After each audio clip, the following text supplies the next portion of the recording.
దాదాపు 13 సంవత్సరాలు అయిందనుకుంటా నేను వచ్చి ఇక్కడికి. నాకు అత్యంత ఆత్మీయుడు విద్యాసాగర్, ఇప్పుడు ప్రస్తుత మహారాష్ట్ర గవర్నర్. నాకు మంచి మిత్రుడు. స్నేహానికి ఏదైనా చెప్పుకోవాలంటే నేను అతని పేరు చెప్పుకుంటాను. అలాగే నాకు ఇక్కడ ఇంకొక తమ్ముడు కూడా ఉన్నాడు, రమణ. విద్యాసాగర్ గారికి నేను అప్పుడు ప్రచారానికి వచ్చాను, బీజేపీని సపోర్ట్ చేస్తూ. నేను ఇక్కడ వచ్చి అమ్మవారికి చెప్పాను ప్రజల్లో, ఇప్పుడు గెలిపించండి, ఇతను మంత్రి అవుతాడని. అలాగే మంత్రి అయ్యారు. అతనిలో స్పెషల్ క్వాలిటీస్ ఏంటంటే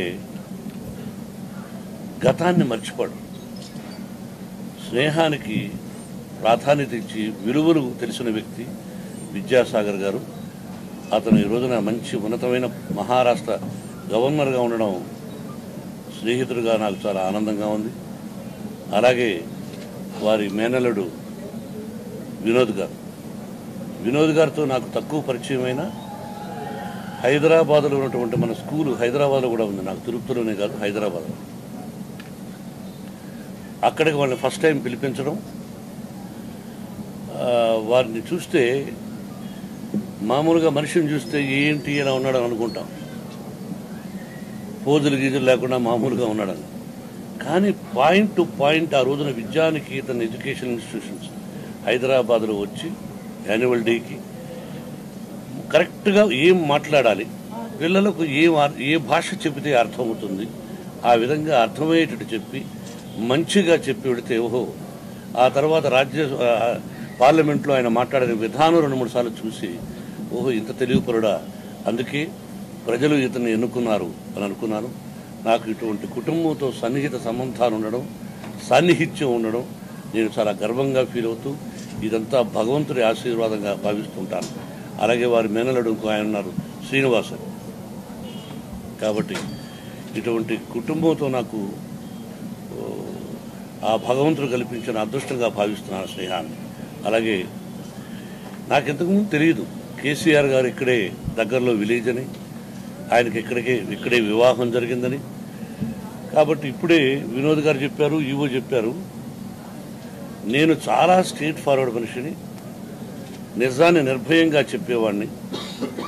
చూడండి, కేసీఆర్ గారు గతాన్ని మర్చిపోకుండా, ఈ దేవాలయాన్ని మర్చిపోకుండా 400 కోట్ల రూపాయలు శాంక్షన్ చేసి ప్రతి సంవత్సరం 100 కోట్లు ఖర్చు పెట్టి దీన్ని అభివృద్ధి చెందడానికి చేస్తున్న కృషి నాకు తెలిసినంతవరకు 2 రాష్ట్రాల్లో ఎన్టీ రామారావు గారి తర్వాత ఈయనొక్కడే. ఇది గర్వంగా చెప్పాలి. తన ఊరు తన గ్రామాన్ని ముందు చక్కదిద్దుకుని తర్వాత అని అనుకుని ప్రతిదీ ఆయన మంచి పనులు చేస్తున్నారు. ఈ రోజున ఇది రాజకీయం కాదు, ఇక్కడికి వచ్చాం కాబట్టి, ఈ స్థలం నుంచి ఆయన ఎన్నుకోబడ్డారు కాబట్టి ఇంతకుముందు. అటువంటి ఒక మంచి వ్యక్తి తెలంగాణ రాష్ట్రానికి ముఖ్యమంత్రిగా ఉండడం కూడా అందరి అదృష్టం, మనందరి అదృష్టంగా భావించాలి. చాలా సంతోషం. ఈ 13 సంవత్సరాల తర్వాత రావడం అంటే, మొక్కున్నాను అప్పుడు లక్ష్మికి పెళ్లి కావాలని. లక్ష్మికి పెళ్ళి ఒక కూతురు, విష్ణువర్ధన్ బాబుకి 2 కూతుర్లు, మనోజ్ కుమార్కి వివాహం అయింది. ఆ దేవుడు ఇన్ని సంవత్సరాల తర్వాత పిలిపించాడు. అది ఈ ఈశ్వరుడి మహత్యం. ఆయన వరాన నేను పుట్టానని మా తల్లిదండ్రులు చెప్తుంటారు. నాకు ఇంతకుముందు భక్తవత్సలం పేరును దాసనారాయణరావు గారు మోహన్ బాబుగా మార్చారు.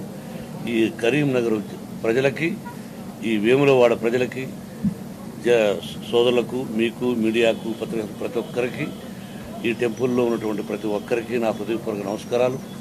చాలా మంచిగా, పద్ధతిగా, అత్యద్భుతంగా దర్శనం చేయించారు. నా కుటుంబమే కాదు, అందరూ ఇంటి చుట్టూరు ఉండేవాళ్ళు అది కూడా క్షేమంగా ఉండాలని ఆ షిరిడి సాయినాథుని, ఆ పరమేశ్వరుని, ఆ రాజరాజేశ్వరి మాతను కోరుకుంటున్నాను. Thank you very much.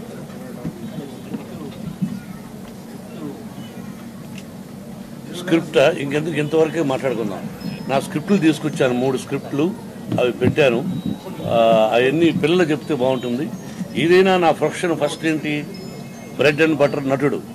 నేను ఇప్పుడు సంవత్సరానికి ఏదో ఒక సినిమా చేస్తున్నాను, పిల్లలు యాక్ట్ చేస్తున్నారు కదా, విద్యాలయాలు చూసుకుంటున్నాం. మీ అందరి ఆశీస్సులు, వాళ్ళు క్షేమంగా ఉన్నారు. Thank you very much. Please subscribe. Please do subscribe. Please subscribe. Please subscribe. Please subscribe to our YouTube channel.